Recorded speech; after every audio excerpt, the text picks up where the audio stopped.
And we are live from Cambridge, Massachusetts, the capital city of the internet. I've just been out and about the city of Cambridge. God, is everything happening here right? This place is crawling with all sorts of internet personnel of every age, most of them adolescent, pimple-faced, multi-millionaires.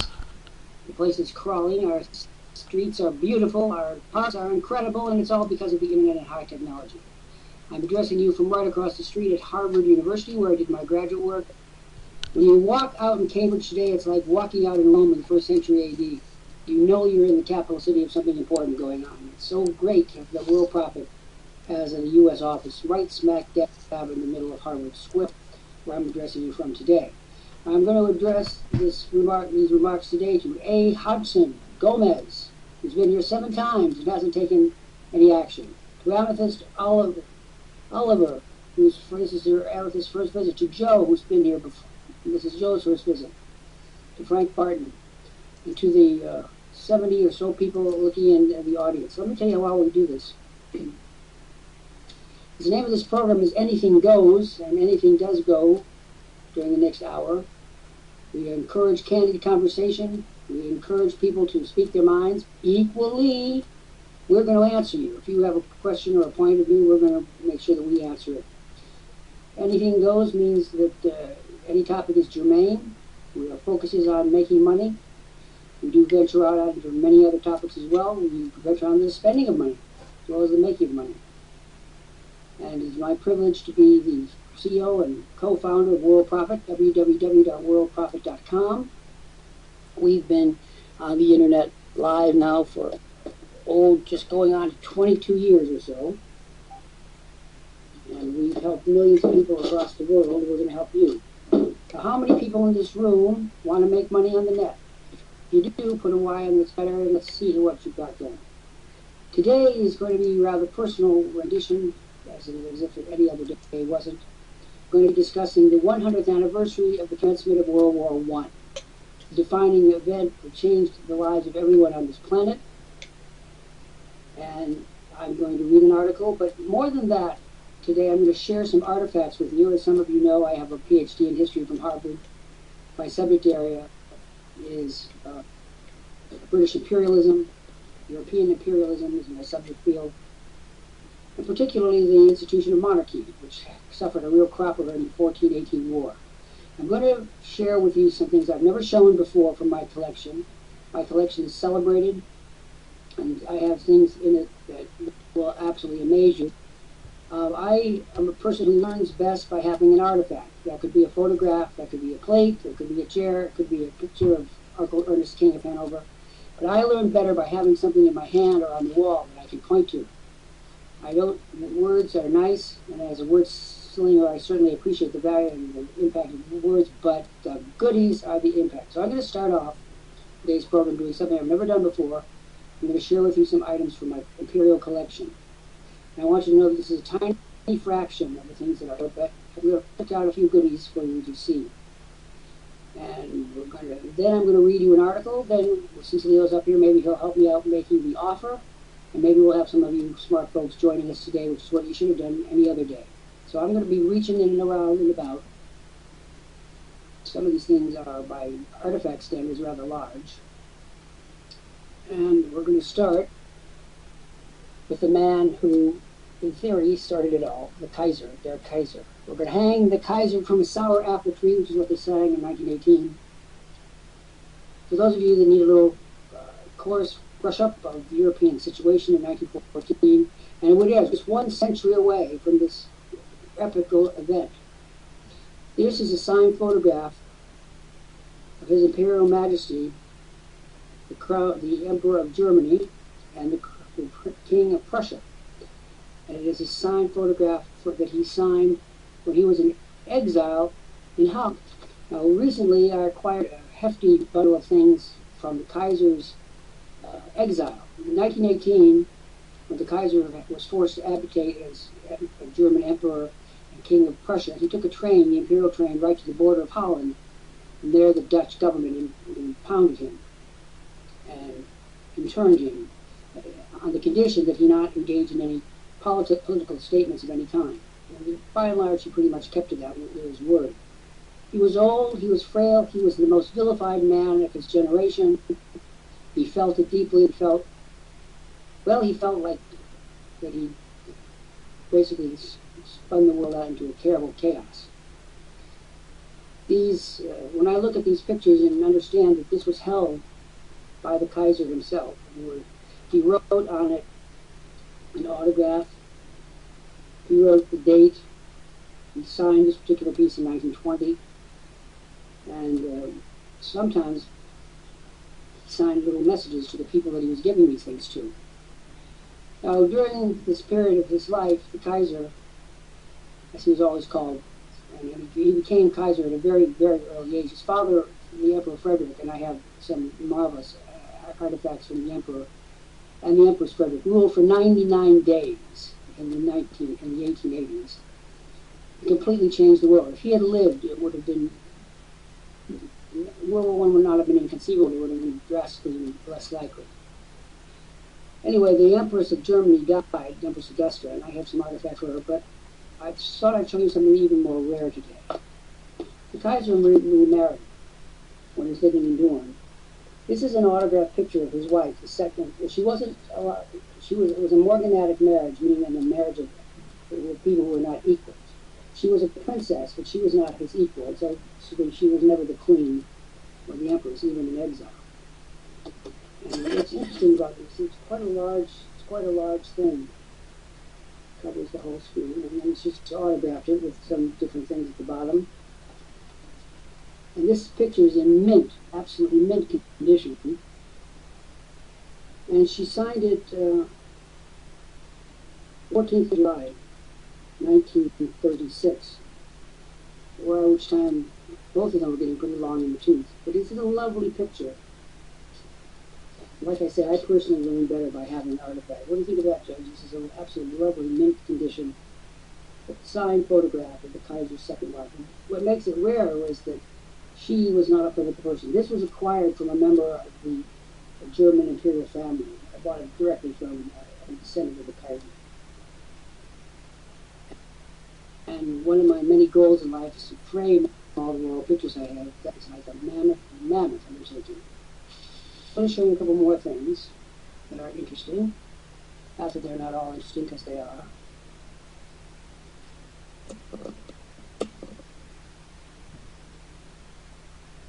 This is a signed photograph of one of the Prussian princesses. Her name was Princess August Wilhelm von Prussia. The women in those days took their husband's names, even though they did not put a woman's name. She was Prince August Wilhelm von Prussia, who was one of the Kaiser's children, married this woman. This is a wedding photograph. It's signed. Lovely piece. And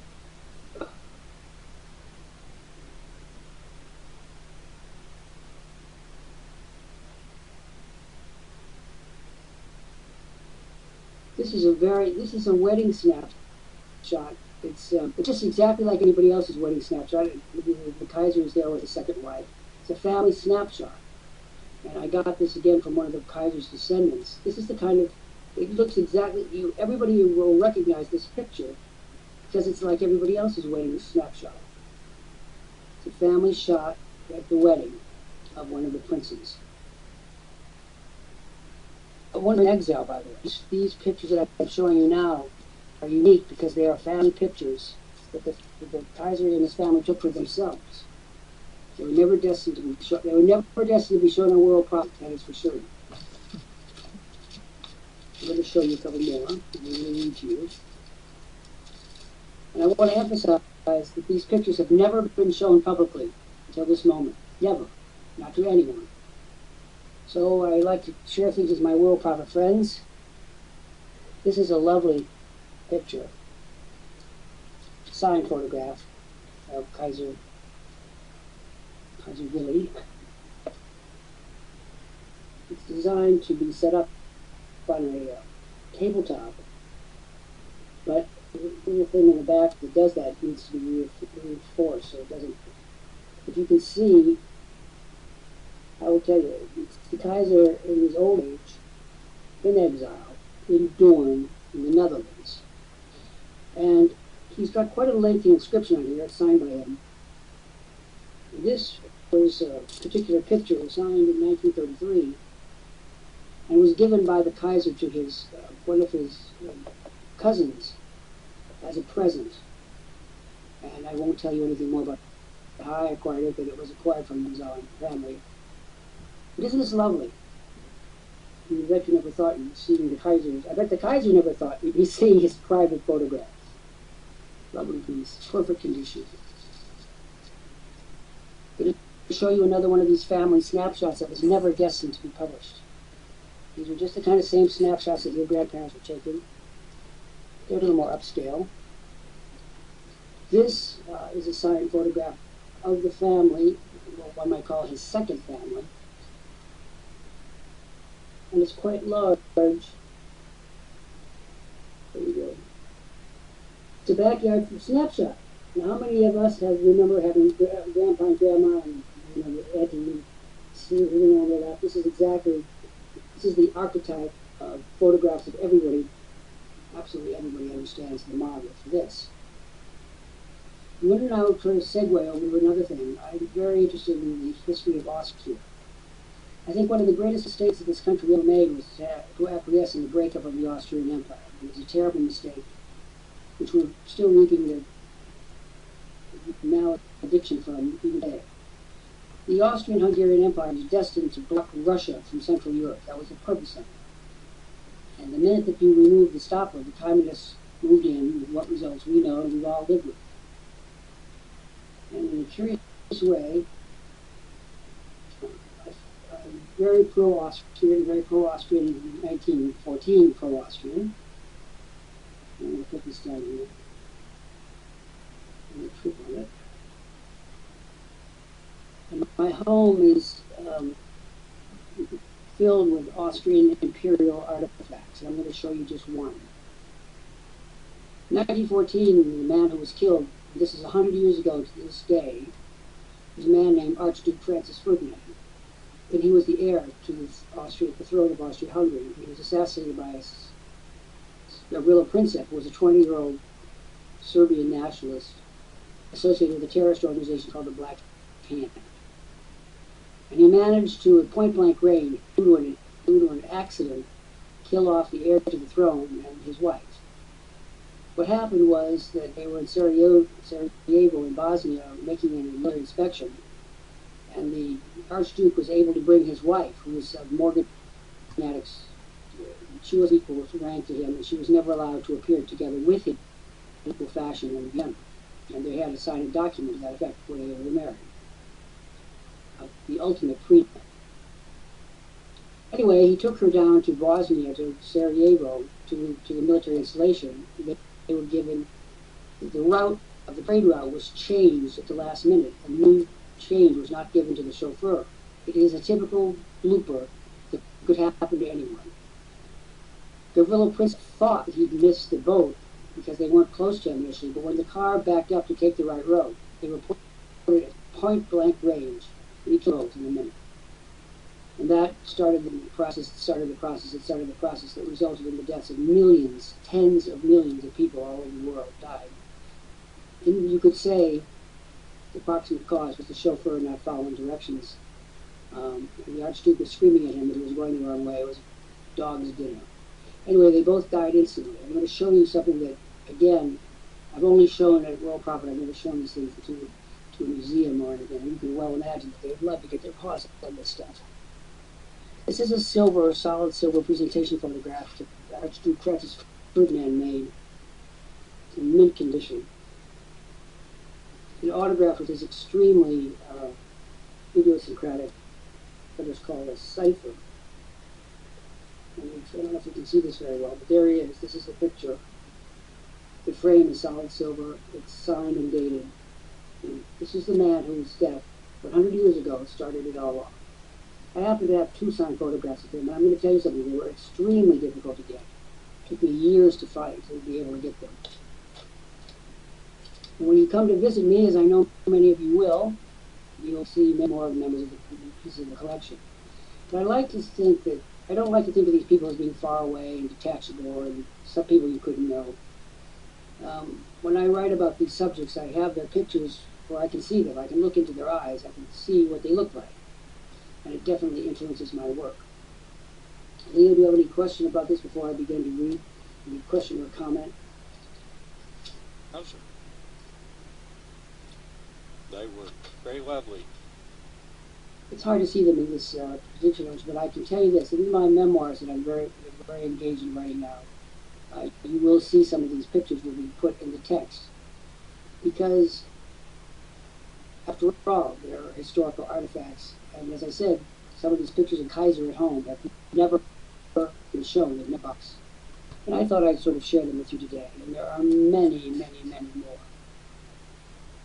Now I'm going to read to you.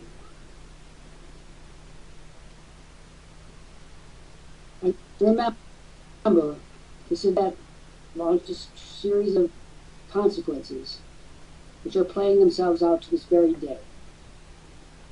Remembering the commencement of World War I, when the road to Tipperary proved to be very long and arduous indeed, 1914. And it commences with a picture of the Archduke Franz Ferdinand that I just showed you. And one thing that I'm going to tell you before we begin, the date sequence is curious here. The World War I did not start on the day the Archduke was assassinated. The train of events that led to the commencement of World War I did start that day. So you get various dates.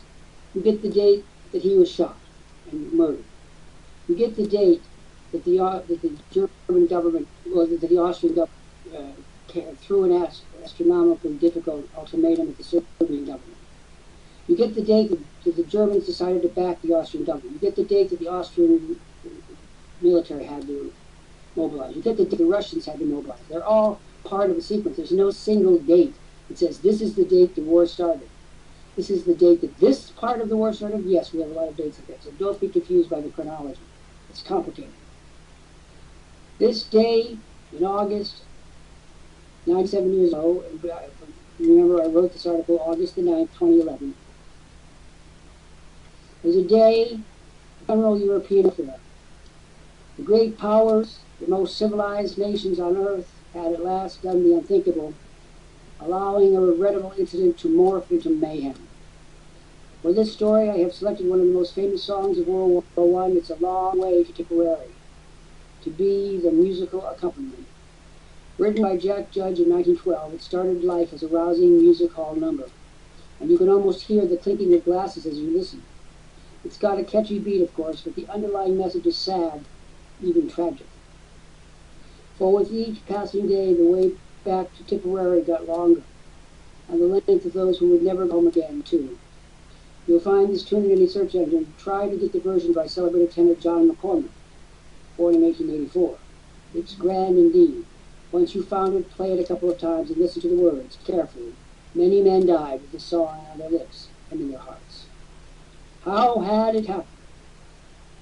Once a war begins, people cease to be very interested in how they got there, and focus instead on how to ensure that they go home again safe and sound. It's entirely understood, but not what we want to know today. We want to know why, so that we hope we can avoid such travail and grief for ourselves. The proximate cause of the war was the assassination of the heir to the throne of Austria-Hungary, Archduke Franz Ferdinand. I have 2 autographed pictures of this man, known to history solely for his assassination and death. When had he lived and reigned, he would have been known for more. The photographs I am looking at as I write show him first in 1890, age 26, and then later in the glorious silver presentation frame with his archducal coronet blazing in gold at the top, looking supercilious, complacent, a tad silly, and not just for his outsized handlebar mustache either.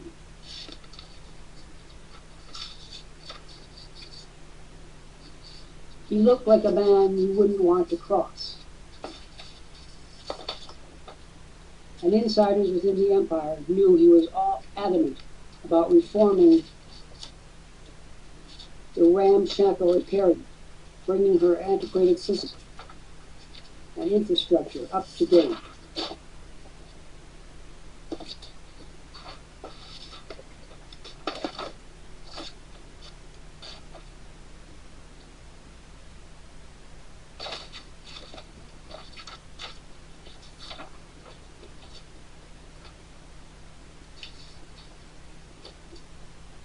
He gave every impression that he meant not just to be emperor, but master. Yes, Gustav, he means what he says, they whispered over their schnitzel, then went on with the national obsession, living well. This was Austria in 1914, where things were significant, but not important. Franz Ferdinand has gone down to history as stern and unyielding. The Hungarians certainly thought so, and Hungarians, whose royals had been upgraded in 1867, had a huge, entirely negative influence in the empire.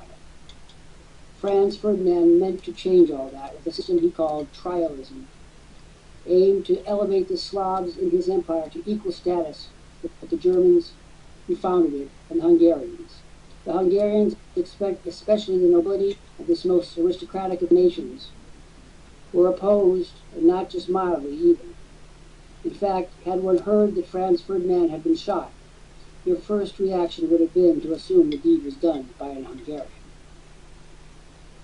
There was certainly suppressed joy around the noble tables of Budapest when the news of his death began. Joy and very subtle but heartfelt toasts in the very best bouquet, as the essentia, a man of cultivated taste and sensibility and a gnawing sense of injustice. Though Franz Ferdinand's persona was grave, censorious, insistent, he was very different at home. For there he was a man in love, whose deep affection was equaled only by the burning rage he felt because his wife could not be accorded his imperial honors. She was Sophie Chotek von Chokovato, a mere countess, hence beneath the contemptuous notice of the sublime Habsburgs. Franz Ferdinand was forced to sign a declaration prior to his marriage saying that while he retained his position in the succession, his wife of such lowly rank would not share it.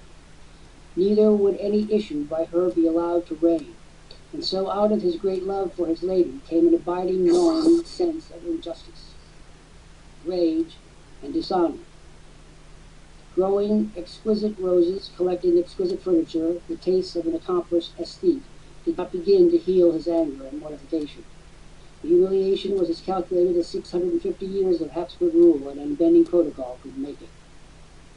She could never walk into any imperial function on his arm.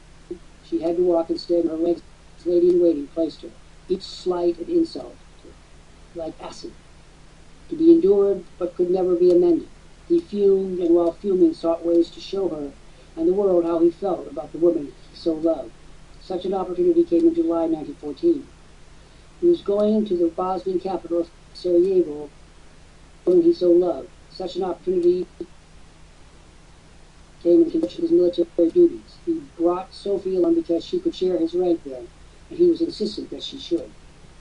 A young revolutionary burning with youthful zeal in the righteousness of his cause, the cause of Slavic independence, gave Sophie equal treatment indeed, killing both her and her husband and herself at the same moment.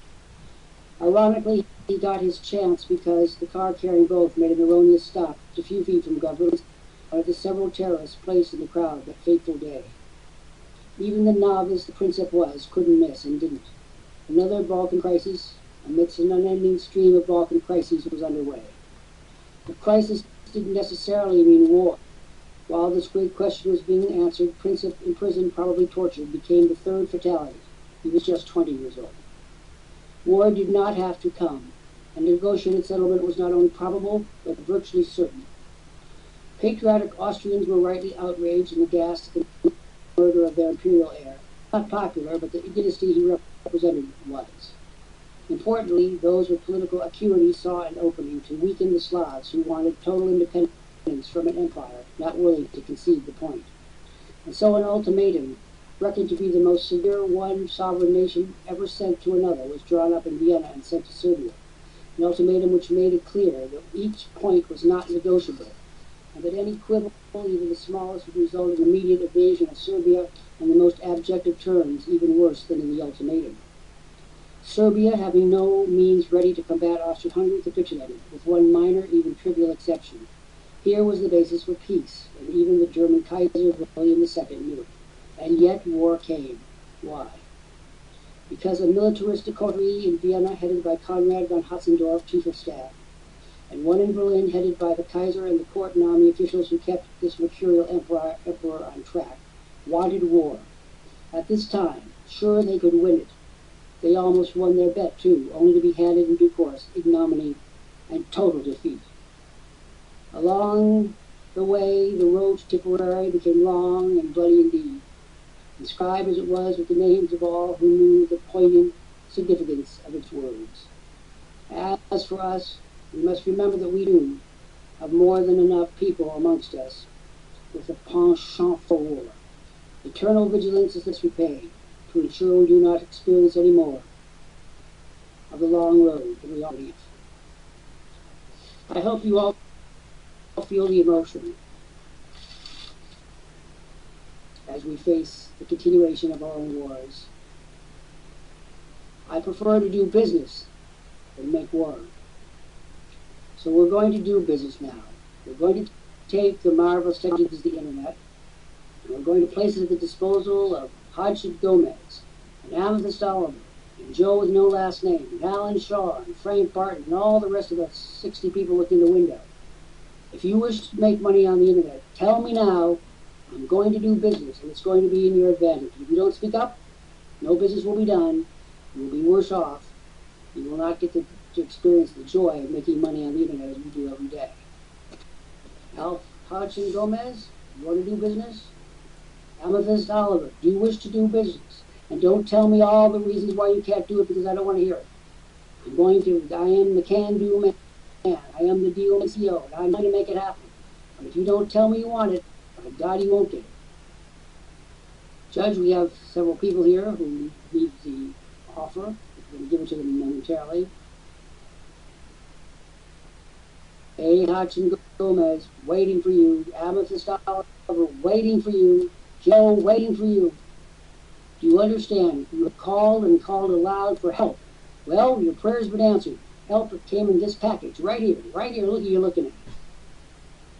If you don't respond, Victoria LeMay 6 times, Hodgson Gomez 7 times, no business can be done. You see, Judge, they say they want, they have, it's right here in my hand, and they don't reach out to get it.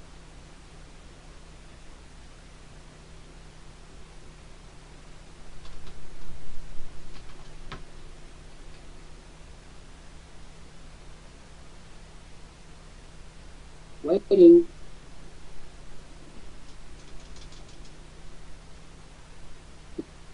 We have a $20,000 offer for each of you, but I will not make it without some indication that you are alive. I'm not just $20,000 out to win. I want people who seriously deserve them, seriously need them, and make a business when they got them. Okay, Victoria, you are not just a beginner. The computer has logged you in on 6 separate occasions. You have been with us 6 times before, so that's 6. The computer, which is literal, my mother used to say, the thing you can count on with the computer is that it will be literal. It will do only what you say. 6 times we've logged you in. Now, are you ready to start making money, or do you want to log in 66 more times? I am prepared to make you a spectacular offer, even better because you were the first one to respond. So, you recall your 5 previous visits? And are you ready to move on window shopping to serious endeavor? Victoria LeMay, I'm waiting for a response. Hodgson, Amethyst, and Joe. If you do not respond within 2 minutes, I will personally log you out.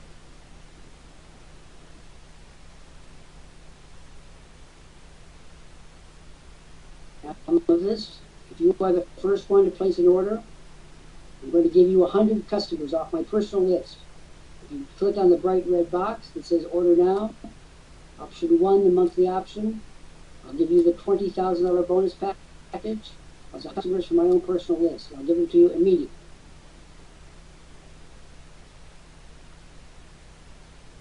Those 100 would have gone to Victoria LeMay, who suddenly discovered that she was a clam. Victoria LeMay, are you going to communicate with me? You said you wanted help. Think of all the occasions you sat on your computer and said, I wish I had someone to help me. Think of all the time you wasted, and all the money you wasted, and all the dreams you wasted. Think about those. Think about those, Victoria. Amethyst gets it. Why can't you? Hodgson Gomez, you've been here 7 times. Are you the exemplification of the manana culture? Manana, manana, manana is good enough for me. Well, it isn't good enough for me. Chicken tomorrow, but Joe? tomorrow never comes. Exactly. My father used to endlessly say to me. Hodgson Gomez. At Amethyst, we're going to give you 6 minutes more to fulfill the order. That's more than the time you need. Hodgson Gomez. 7 times you've been here. Raphael. Raphael, you told me this morning you were placing an order, and then you walked out on us. Now, I don't know about you folks, but I live by the rules on the internet that I live with my own family.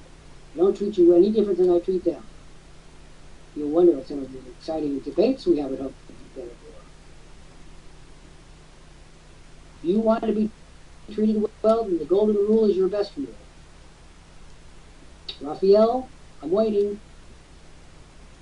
Well, why didn't you come back to me and tell me? Why do I have to track you down? Do you want to make a deal? Do you want to come into this company? I'm prepared to make you a deal right this minute. You tell me where you're from and I'll tell you what I'm prepared to do for you.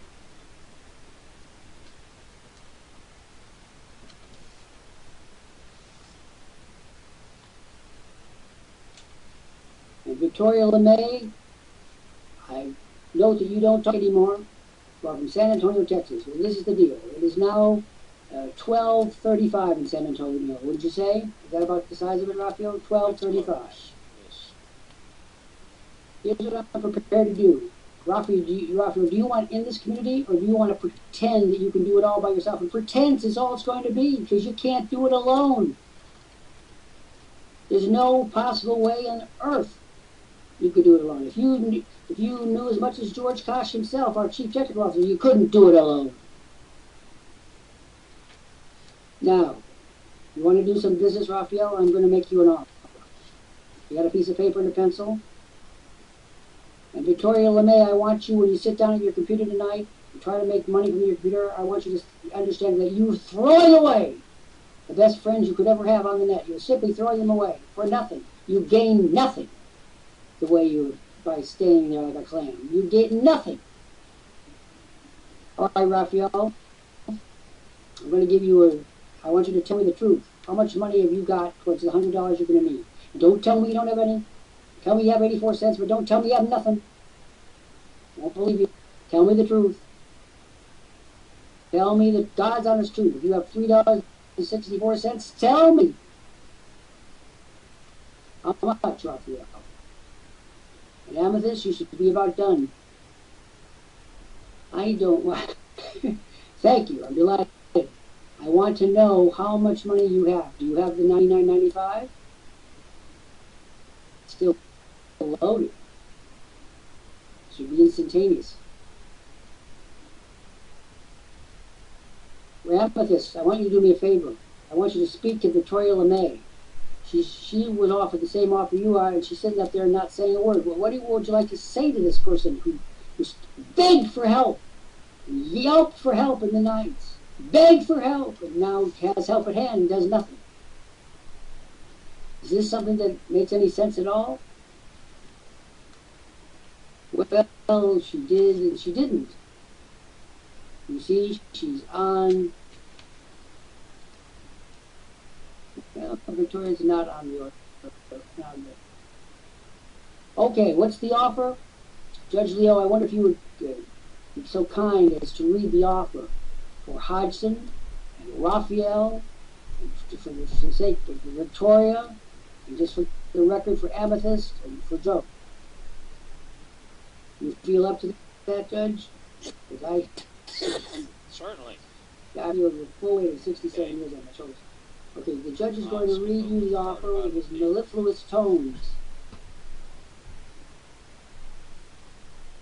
Whenever you're ready. The $6,500 bonus offer made in the video at $400 a month of cutting-edge success materials, all with resale rights. And you get all of the materials that we've given before. The This is worth thousands of dollars. You get total success training with the Home Business Boot Camp. Also, 75 monitors will start closing sales for you today without ever charging you anything. You also get $800 worth of crucial business and wealth building software, all with resale rights.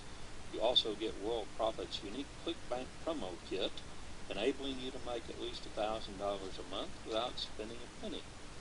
You also get our incredible Magic List Builder, which turns any website into a list building page instantly. And if you accept this offer in the next 2 minutes, you get 10 associate members who will generate commissions for you. Ready to accept? Click the red order now and select option 1. This offer is made once and once only. Important. Place your order within the next 5 minutes and get an additional 50,000 money-making credits, including 10,000 additional guaranteed visitors to the website of your choice from the traffic center, and 20,000 credits from our popular Safelist Extreme Megalist system. You also get absolutely free our newest traffic generating marvel, the automatic SEO promo bot kit, a $450 retail value. This helps you get guaranteed positions on Google, Yahoo, Bing, and other search engines. It'll promote your URL to over 3,000 backlink sites with just a few clicks, and allows you to post your messages to over 70 Safelist and top traffic exchanges. Finally, we include the SEO Power Pack of 23 software programs worth over $1,000. Our gift to you if you join us now. Click the red order now link and click option 1, the monthly option. Still more, if you get your silver package now, you get over 1,000 original articles for your blog by master writer and marketer Dr. Jeffrey Lant. See the complete collection at jeffreylанtarticles.com. Active dealers use these articles to generate thousands of responses in just 15 minutes or so every single day. You also get the brand new software by master inventor George Kosh, which enables you to create hundreds of ebooks in just about 3 minutes per ebook. This spectacular offer is made once and once only, so act now. Click on the red order button or click the hyperlink to order. Order in the next 15 minutes and add this to your $12,000 bonus package. Create, customize, and produce video articles almost as fast as you can read this sentence. New. Order within the next 7 minutes and we will include the easy-to-use software you need to give away unlimited free advertising to all of your customers, whatever you're selling. This is George Kosh's latest invention, and you will use it daily to get your customers to act, to respond, to buy. A $1,995 retail value. It is yours free now. This is Worldprofit exclusive. And even more. Video marketing is the hottest thing on the net. Have you been to YouTube lately? Now you can stay home and profit if you know how to do it. Internationally known marketer Dr. Jeffrey Lant, CEO and co-founder, shows you how to use video marketing to sell anything. Order in 7 minutes and get his incredible video marketing course free. This is a $10,000 value. That's what any university would charge for a 2-day workshop, but this is ongoing training. The course is unique. It doesn't exist anywhere else. You get it now, plus Dr. Jeffrey Lant's 19th ebook, Net Profit, shown here at Amazon.com. Yours free, a $29.95 value. And as a bonus, you can use it to generate thousands of leads with one click. Just click the red box and order it once. At the top of the page, you'll see the 700,000 SEO promo link that comes with the project, and you get 50 free associates if you order in the next 7 minutes. Raphael, you choose to pay now with PayPal. Dr. Lant, he has a question for you. Raphael, you need to click on the bright red box and just go ahead with your order. You're already on the order form, just fill it out. When it say gives you payment options, choose PayPal. Now, we only still have 2 more parts to this offer to give them. We're not finished lavishing them with care and TLC. Top of the page, everyone, you're going to see a message about 700,000 SEO submissions free for the next 90 days. That's 700,000 submissions. And to make it real simple, I'm going to give Raphael and Amethyst 100 associates, and the rest of you cats 50 each. Raphael, we're going to lavish you with care and attention. Amethyst the same, you should be finished. Now, folks, this is the offer. It has 16 minutes to run. In the next 16 minutes, you can change your life or not. You can give yourself the equipment and the traffic and the tools that you need or not. You can put Judge Leo Watson and Dr. Lant and all the monitors from all over this world to work for you or not. This is the moment of choice. We've been doing this for nearly 22 years in this space with thousands and thousands of people all over the world. If you think you can duplicate by yourself what has taken us 23 years of professional time and attention to create, think again. Judge Leo, as you know from reading my new net profits, 99% of the people will fail. 1% will make it.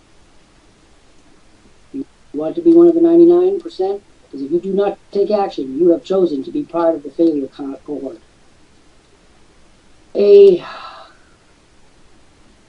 Hachin Gomez, what is your situation? Teresa Neumann, we need to hear from you.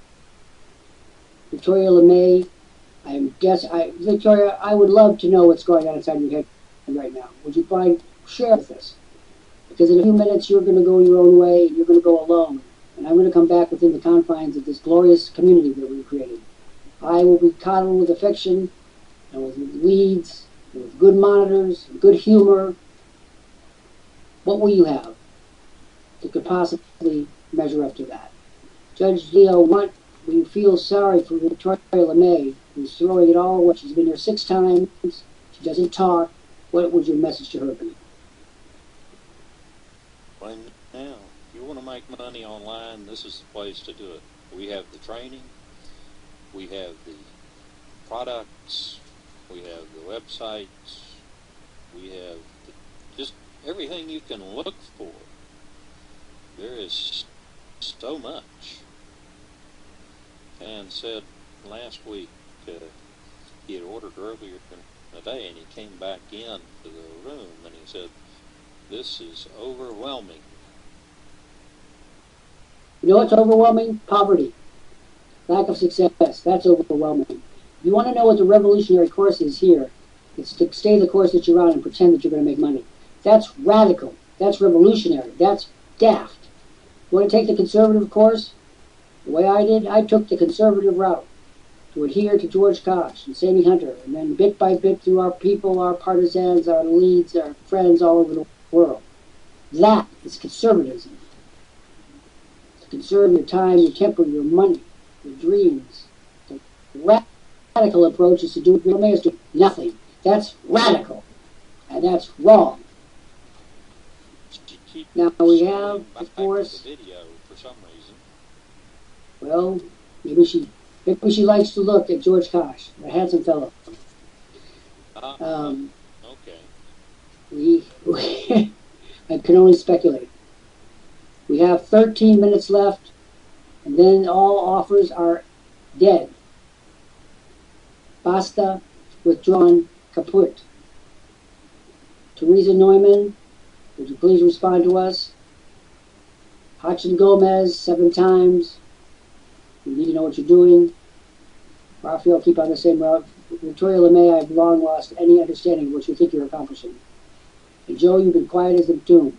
People, you don't make money by ignoring the experts who could help deliver it. And nothing you choose to do or say will influence my opinion on that matter. Raphael, how can we help you get your order complete?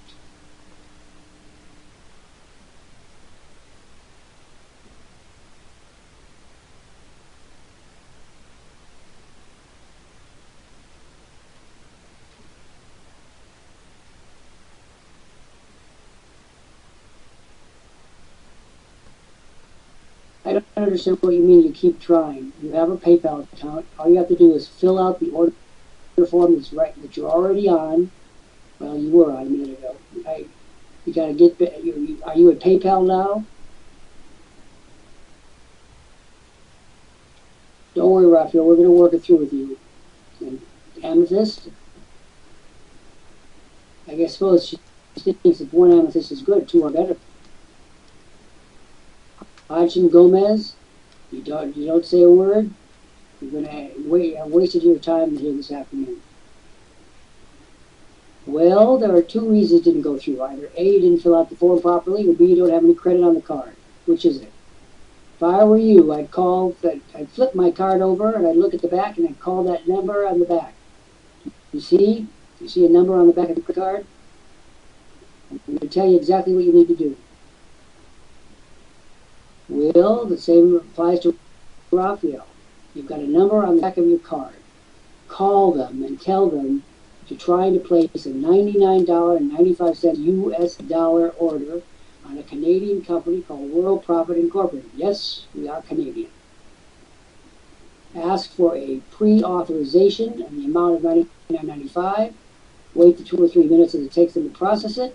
Try it again. Okay, Raphael, there's a phone number on the screen that will get you to PayPal customer service. I'm putting that information on the screen right now. There it is. You know, folks, I have often said over the last 20 years that when you go on the internet, your IQ drops by 50%. Let's not have any particular exhibition of fact today. If you're not getting the service you require, call them. That's what they're there for. And by the way, I point out to all my colleagues, PayPal is now moved into Cambridge, Massachusetts, about a mile from where I'm speaking to you. There's another indication that this is the capital city of the internet. Operations Center is located a mile and a half from where I'm speaking to you. Yeah, the PayPal service number is on the next to the bottom line. Yeah, it's that 888 number. 22. Teresa Neumann, I'm still hopeful that you will respond. We have 9 minutes left. 9 minutes. Hodgson Gomez, nothing. Joe, nothing. Boys, I don't know what kind of school you went to, but it certainly was not the school of making deals. Okay, Raphael, that should solve your problem. Now, this is what's going to happen. I'm going to exercise my crystal ball privileges. In just 8 minutes, Teresa Neumann will be thrown off this screen, and I will not offer her the $20,000 offer again. In a moment, Hodgson Gomez will be, in the next 8 minutes, thrown off this page, and he can figure out how to make money all by his lonesome. We won't help him. Joe will be thrown off this page. Same thing. And Joe, you started off on the wrong foot by not even giving us a name. Now this, we know we're working with you. We secured a dispensation. That doesn't mean I want you to sit on it. It means I want you to activate it.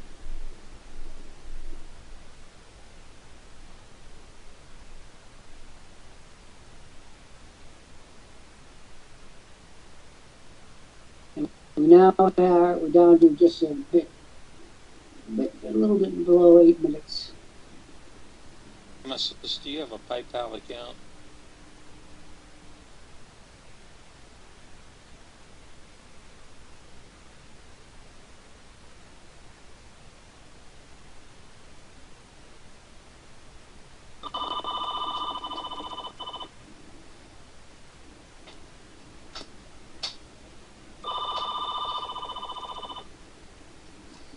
Log into 20waystoprofit.com/associates to get that. These are the last minutes for offer. Teresa Neumann and for Joe. These are the last moments. And for you 55 people looking in the window, what have you derived from today's purpose? I certainly hope that you're frustrated. I hope that maybe out of frustration or whatever it's going to take, you're going to move.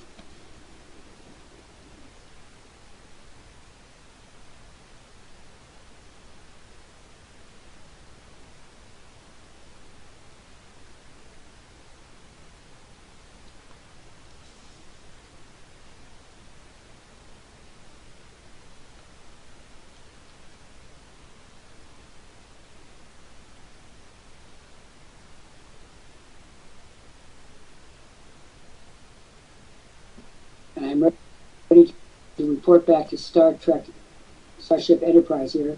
Beam me up, Scotty. I've done what I had to do. Raphael is back on the order form, so hopefully he has talked to PayPal. And Amethyst, I certainly hope you are making progress as well. You're way over time.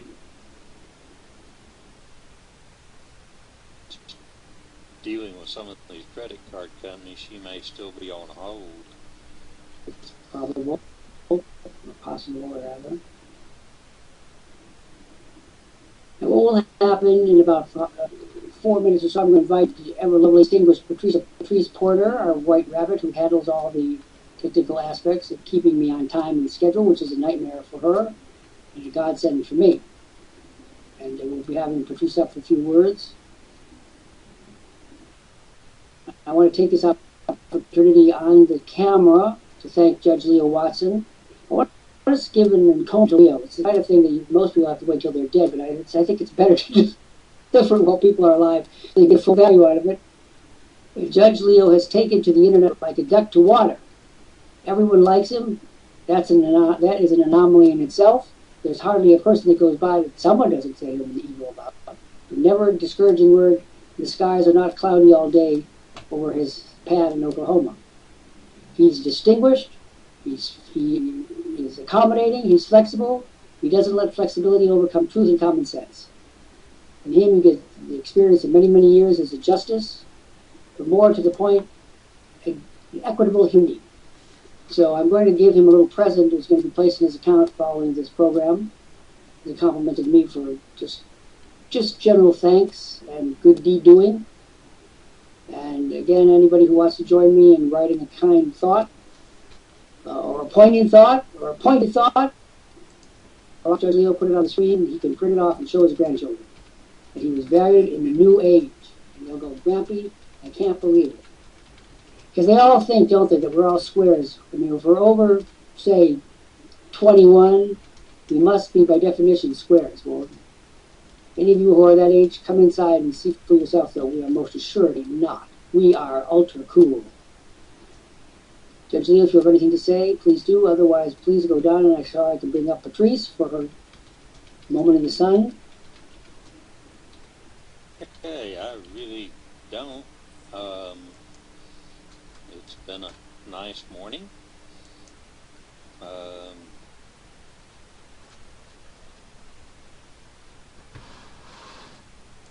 That's Judge Leo Watson, and for those of you that wonder where the judge came from, he was a practicing judge in the state of Oklahoma for many, many, many fertile years.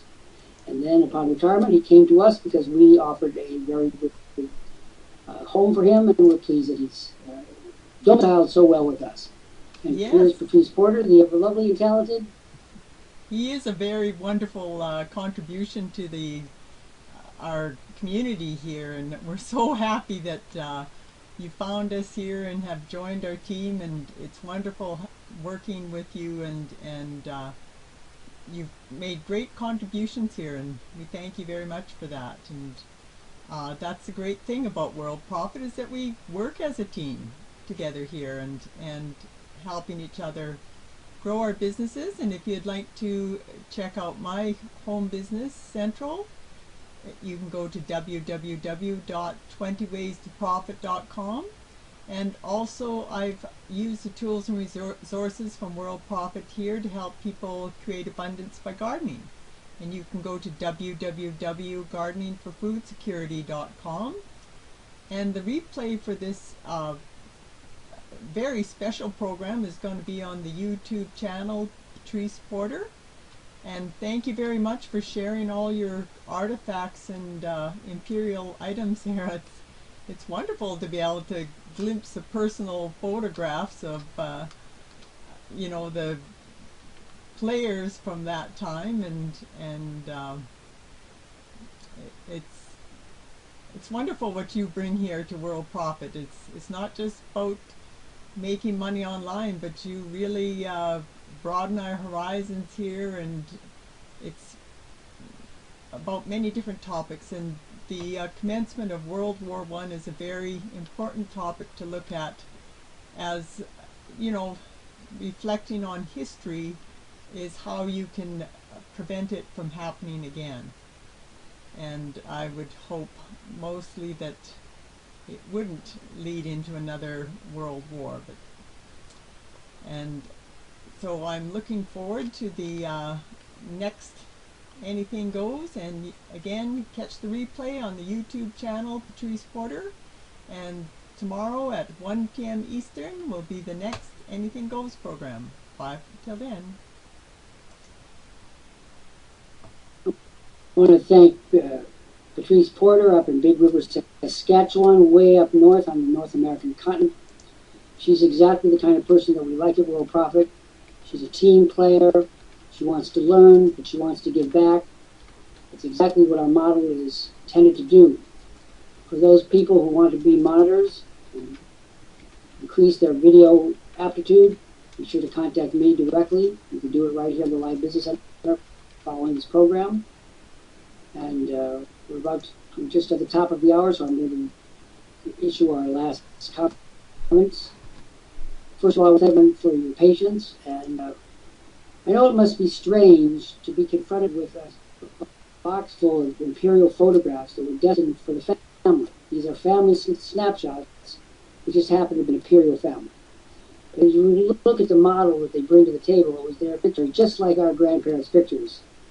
Backyard squints in the sun, pictures of doddering old aunts, babies that no one quite remembers their names. These are the pictures that we all have, isn't it, Annette? But I want you to keep in mind that World War I was not inevitable. It was not something that was destined to happen. It happened because people made terrible, terrible mistakes. They made terrible mistakes about objectives. They made terrible mistakes about how to respond. And as a result, hundreds of millions of people died. And it's impacted on all of us. It was the seminal event, the beginning of the modern age. Happened in Sarajevo 100 years ago today, upon the death of the Archduke Franz Ferdinand. And as I sit here in my space capsule surrounded by these artifacts, I often look in his eyes and I wonder, are we going to ever be destined to go through anything as awful as that again? It's a terrible possibility. And every time we launch another, possibilities for mayhem increase dramatically. So this is Dr. Jeffrey Lant, the CEO and co-founder of Worldprofit, speaking to you from Cambridge, Massachusetts, the capital city of the Internet, where in olden days a glimpse of stocking was looked upon as something shocking, but now, as Cole Porter knows, anything goes. I'm going to transfer the reins of state to Reverend Annette Lacey out there in California.